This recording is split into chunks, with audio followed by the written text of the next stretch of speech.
Hey nerds, welcome to my channel, Ava Stella Creations. Today I am doing a redesign of a well-beloved character, Draculaura. At this point, it's more of a redesign. I am inspired by the Generation 1 and 3 versions, and I am basically taking my favorite things from both generations and adding my own ideas and making my own unique version of Draculaura. Let's get to it. To start, let's just admire her. Honestly, she is so beautiful. Just look at that beautiful sculpting. To start, we're going to cut the hair close to the scalp with a sharp pair of scissors.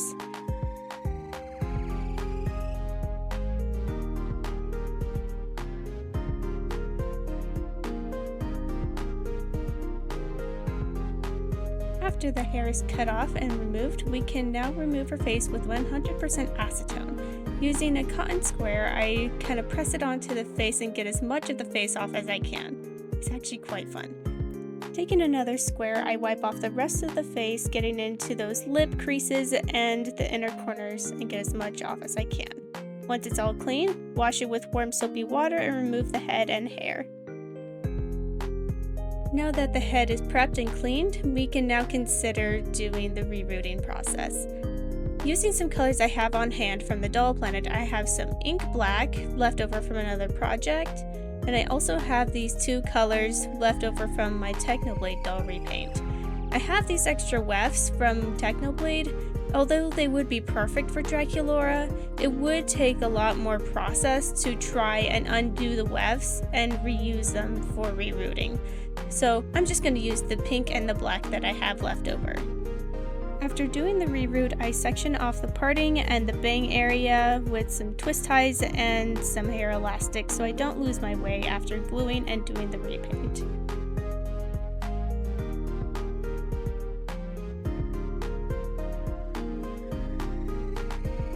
Taking Fabri Fix, squeeze a good amount into the head to help seal that hair in. Squeeze and squish the head to touch the fibers as well as you can with the nozzle.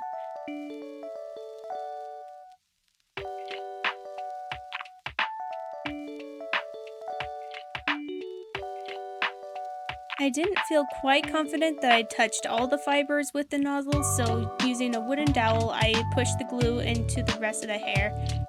Flip it upside down and allow it to dry overnight. The next morning we can pull the hair back with a scrap of fabric to protect that beautiful hair while we do the face up. Using some pins to go along the edge to get as close to the hairline as possible. Starting the face up, seal the face with a layer of Mr. SuperClear. I wait about an hour before handling the head. Starting with the outline, I do a light sketch with a light pink watercolor pencil, referencing some Korean ladies and makeup ideas off camera.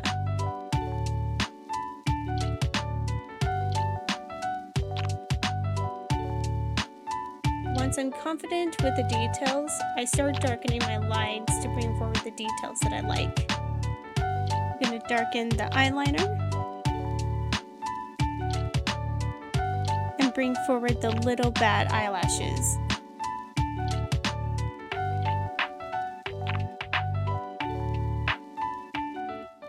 We cannot forget her signature heart birthmark.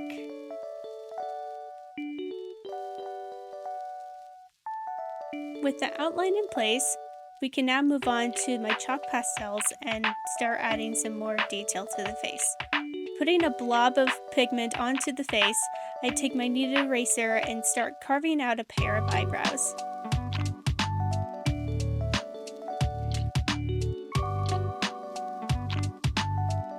Work slowly and eventually you get a perfect pair of eyebrows. I was able to get them cute and friendly this time. Perfect for Draculaura. Moving on to blushing, I use a mix of pinks and a couple of oranges to get a correct blushing tone. After testing it on my gloves and found a mix that I liked, I apply it to the face. Gain it in the eyes, cheeks, across the nose bridge, in the ears, and under the jawline, just to give some warmth and depth to that plastic.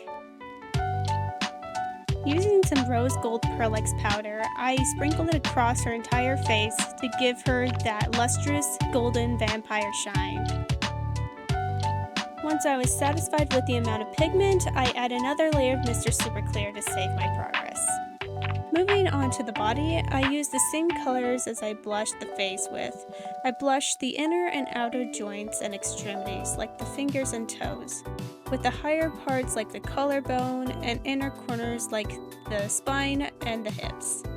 One extra step I do to prep the body is sanding off the factory markings and the sculpted panties. It's not a necessary step, but I like my dolls to feel higher quality.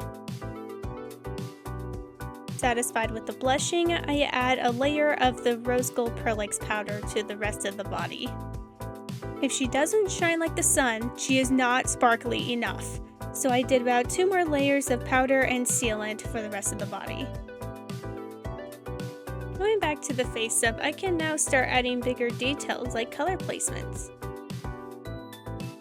Filling the mascara of the eyes, filling the iris color,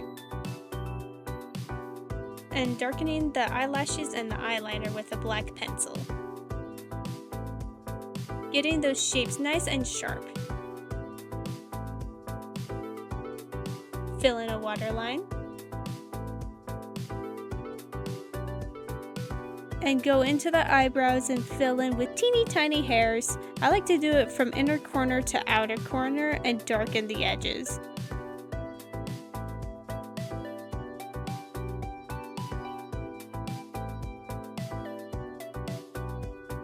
I give her lips a light tint with some pink pastel, and then I carve her friendly smile with my kneaded eraser.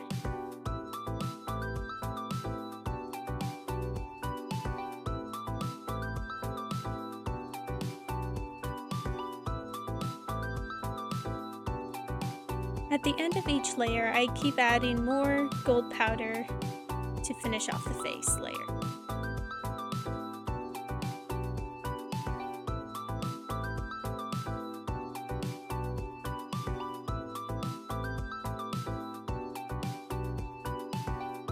Spike the lower lashes and the eyeliner and add in some darker eyeshadows to the eyes.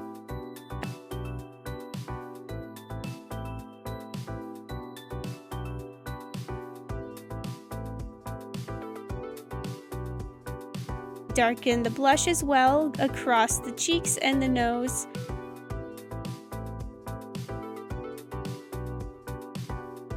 And I decided that her face needed a bit more shine, so I added this white pearlix to the cheeks and nose and upper forehead.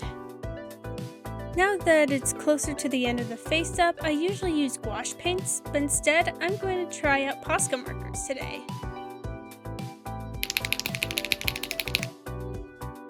Doing a dot of purple and white, I mix a light lilac color. Then I just go at it with the light base of the purple and mix in some light colors to add detail. Painting was fun, but I didn't like what I was doing. So I removed off the paint with a Clorox cleaning wipe. You can remove the paint by rubbing and wiping it off, and it doesn't affect the base layer of the face up, which is really nice because this also works with gouache paint too. You can always try again until you get it the way you like. So I removed it and I started again. And again. And again.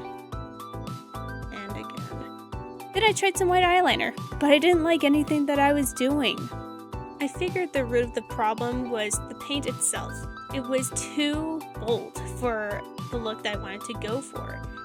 I decided that I really liked just the pastels and the pencils the way they were. They were soft enough, but I didn't want anything bold to clash with the softness. So the only thing I did was a little line of white eyeliner, and it brought enough contrast and light to the eyes. So no paint today. Moving on to her little fangs, I blotted in some little white lines with the white POSCA marker paint. And I got some cute teeny tiny little fangs.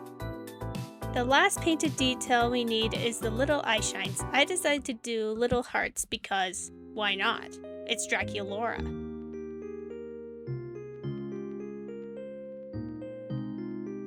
Now we can call the face done and start add final details. I do one more pass of the white pearlix powder on the heights of her face, like the ears, her cheeks, and her nose. And I used my kneaded eraser to clean up any stray particles that got into the eyes so they don't affect the face up later after sealing. Now I can start taking off the hair burrito.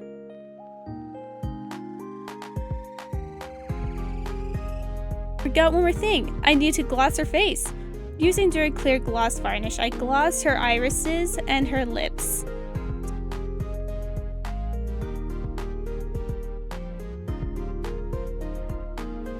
Now let's take down the hair burrito. God, it looks so good every time. Just seeing the face and the hair together is always so satisfying. Now we can put the head and body back together. Putting the neck hole in hot water for about 30 seconds. You can now reunite it to the body, gently putting it onto the body. Now we can boil wash the hair and get that parting permanent. Putting a rubber band over the hair so it can hold it better when my hand isn't too close to that hot water. I'm just going to dump the top of the head in the hot water for about 15 seconds. Now we can get into the hair cutting. Giving the bang area a good chop, I did a long guided chop for the bangs. So it was just a practice cut before I went any shorter and ruined it for the rest of the time. So once I was confident enough, I did my longest piece in the direct center and I worked my way up from there and worked my way shorter. So with enough finagling and small trimmings, I was able to get a decent pair of bangs. Honestly, I hate bangs on dolls, but these ones actually turned out pretty well. Marking where I want the lowest point to be, I give it a good chop, and then I go back and fine-tune the ends to make sure it's all even all around.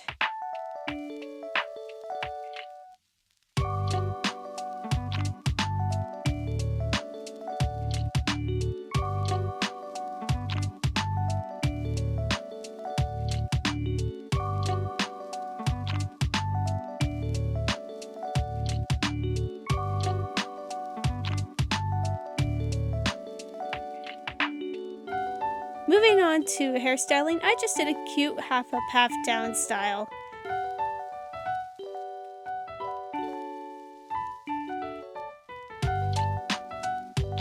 To hold the bangs down a bit more, I drown them in water and I add some gel that I had on hand and I work it into the fibers. Using some hairspray, I cover her face with a postcard and I spray on the hairspray. Take a comb and work it through the fibers again and let it completely air dry. If you made it this far into the video, congratulations! Because now we're finally going to get into the clothing aspect of my design. Amongst my chicken scratch of ideas and kind of basic outline, there are a few things that I actually picked out that I'm going to make for the final repaint. Of course, there's some things that aren't going to make it to the end, but let's see how it goes. Let's get started. To start, I'm going to make a lot of accessories with some UV resin. Using this jeweler's resin that I got from Hobby Lobby, you could probably find it at Joann's or Amazon too. Use whatever shiny things you want. I use this glitter and this powder that I had on hand, just adding a little bit of each.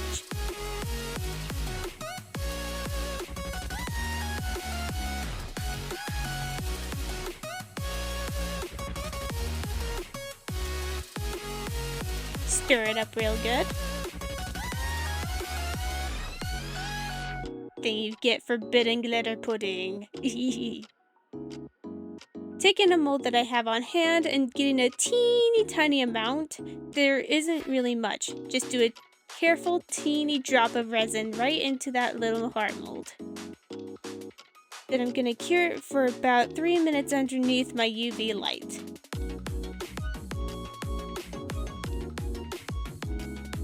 After 3 minutes, you can remove the little resin piece from the mold from the back side by just flipping it out. Oh, there we go. Simple, cute little resin heart. Repeat until you have as many as you need. Now moving on to patterns. I don't have any patterns for Generation 3, so the only thing that I can use for patterns is basically the clothing that came with the dolls itself. You can basically work anything with any sort of clothing if it has the right shape. This blouse, on the other hand, was perfect for a starting point for that off-the-shoulder dress. So, after tearing it apart with a very good transition, now we have some perfect pattern pieces, the right size, and seam allowance included. You don't need to take it fully apart to get a pattern, just as long as you have the general shapes to see and use, you can do basically anything from here. After cutting the pieces, we're going to start by sewing up the front side of the bodice. Get sides facing each other, sew that center seam. Now that it's sewn, more on one account, I will always mention, tie the strings, and then cut them shorter so they don't fray. Now we're going to flip them and we're going to sew that center seam. Now we're going to take down the sides and then we're going to sew up that side seam. Because we're doing it off the shoulder, we're going to be chopping a bit off the top. I'm doing it right above the armpit and before the shoulder piece.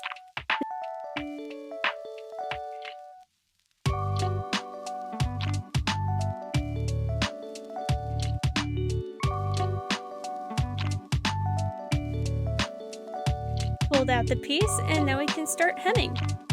We're going to hem the bottom. Now hem the 3 tops. Going to the sleeves, we're going to sew the top and we're going to gather the bottom. And then we're going to take the cuff and we're going to sew it onto the gathered seam. Say it with me now. Tie the threads. It is important to get into this habit because there are many times that I forgot to do it and it fell to pieces. Now do a top stitch on the cuff seam and now fold it in half and sew up the seam. Now you have an inside out little sleeve. Turn it right side out and use a small little paintbrush handle to help you get it all the way through. Now that we have our sleeves on hand, we can add them to the bodice. Flipping the bodice good side out, we're going to be taking the sleeve and we're going to press the seams together. Now on the inside, you're going to sew that little V shape by hand.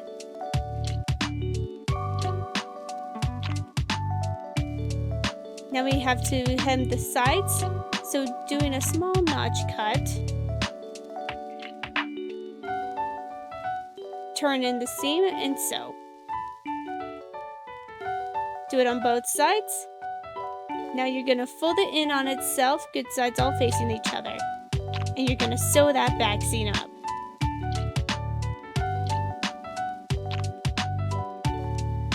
Beautiful. Now flip it inside out. And now you have a cute kind of shirt dress thing. I don't know. You can stop here if you wish, but I'm going to go full Lolita Fluffy. I have had this cute white trim for the longest time, and I think it needs to be added to this project. This would be easier if it was flat, but I didn't know that I wanted to add this to the ends. So just work with it and try your best. Now that it's sewn, look at that. Ain't that cute? But we need more. So I'm going to add this light pink ribbon that I've had for a while too, and I'm going to be sewing it to the neckline. Going all the way around, I'm just going to do a regular sewn on, and then I'm going to fold it over and top stitch it down. Oh, and while you're at it, make sure to add a snap or a closure to the back so it will finish the garment. Now we're going to do the exact same thing to the cuffs. Now we have some cute little fluffy cuffs. Oh, but we're still not done. Let's add it to the bottom.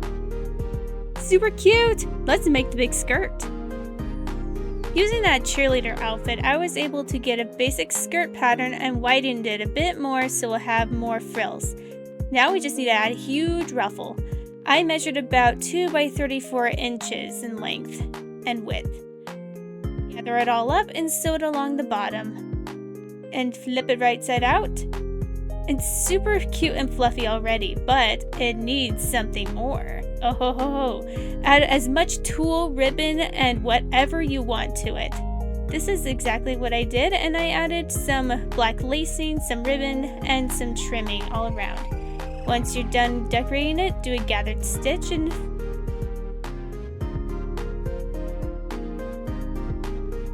now you're gonna add your waistband. Fold it in half and pin it to the edge.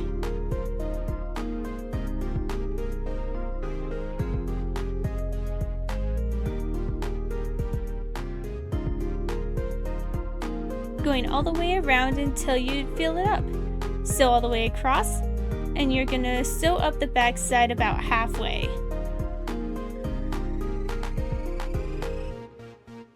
Flip it inside out, and look at all that fluffiness. My gosh, it looks so good. Now just add a snap and we are moving on. I decided that I needed something more to go underneath, so using that black tulle that I had left over from an old Halloween costume, I decided to use a bit of elastic and stretch it so it will gather up as a skirt. So basically stretch the elastic as you sew down. So stretch and sew and it will bunch up like this.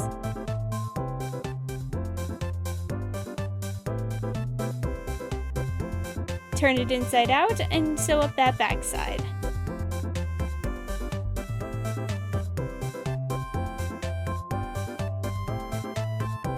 There you go. Easy elastic band. I decided that I wanted to try and do one more version of the skirt. So taking these two scrap pieces that I kind of messed up with when I was making the half skirt base, I decided to try it and just see where it goes. So I ended up sewing the two halves together and I added some pleats instead of gathering. And then I added the waistband. It's just a cute little pleated skirt. Pretty cute, don't you think? The patterns are essentially the same. The only difference is you don't gather it and you add pleats instead. Now let's add a closure to this one. I got these snaps from Sewology. You can usually find them at a Joann's, Hobby Lobby, or you can get them on Amazon. Sew them on by hand.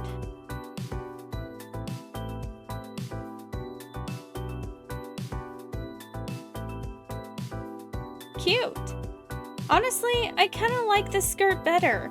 It is more simple, but I think with all the ruffles and stuff that's already on that bodice shirt, let's dress it up a little.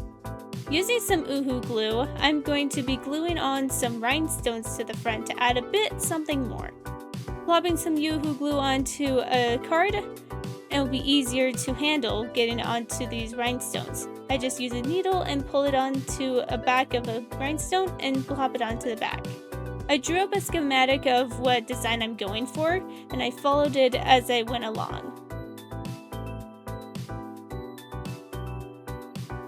Halfway through, I decided to do every other silver, and I thought it looked so much better.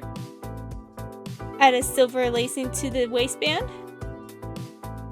and add one of the resin hearts that we made earlier. Super cute! Let's make the bat bow. You have 3 pieces, so basically you're going to hand stitch basically everything.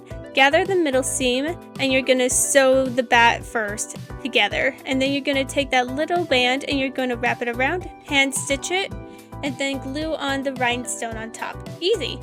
Going off concept, I got a second opinion from a good friend, and she said that she needed a bag. So draw half a heart and cut it on the fold. And repeat 3 times, and add another little strip for the bottom. Using Mod Podge, I glued the 2 halves together.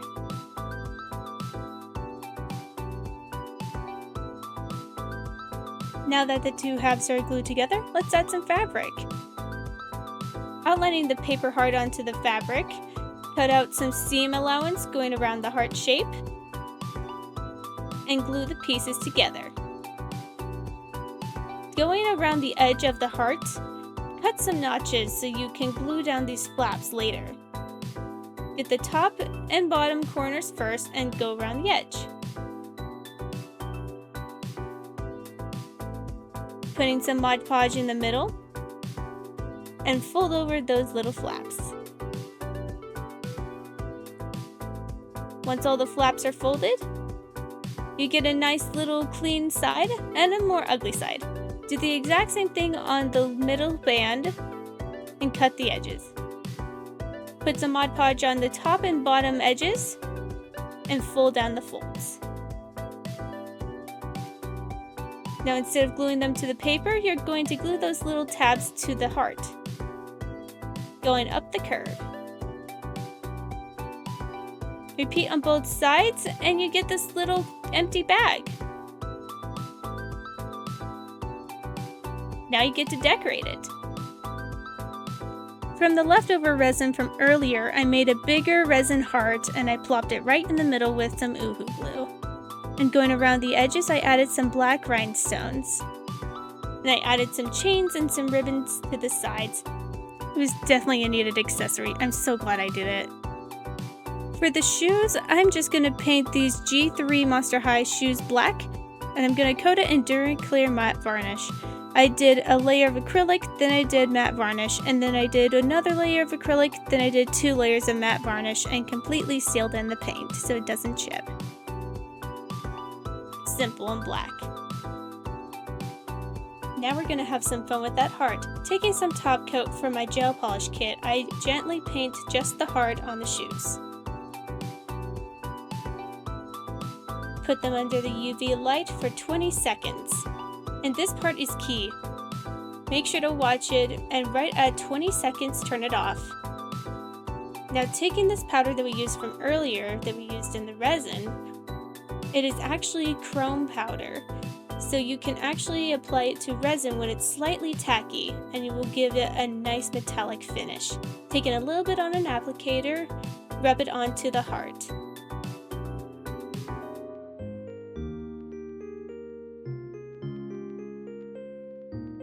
Once they're covered, take the top coat and paint another layer on. Put it back under the UV light for the full time. Here you go!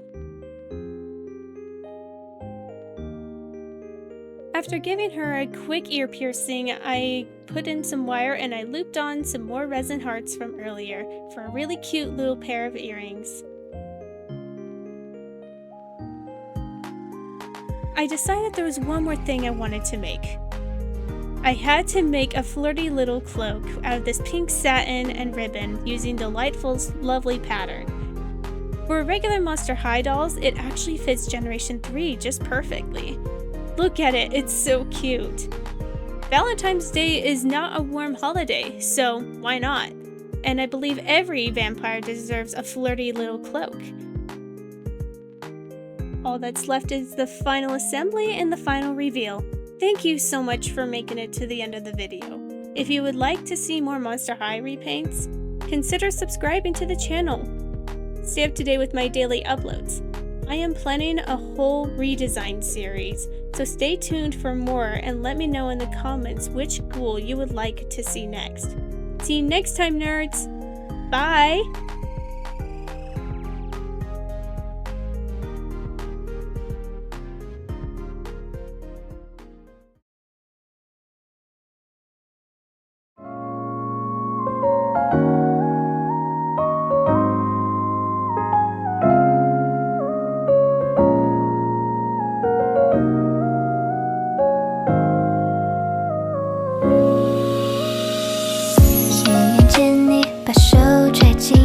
口袋雨落日倾泻下来，或许我的不安在作怪，你的眼神释怀，微笑弧度像小猫可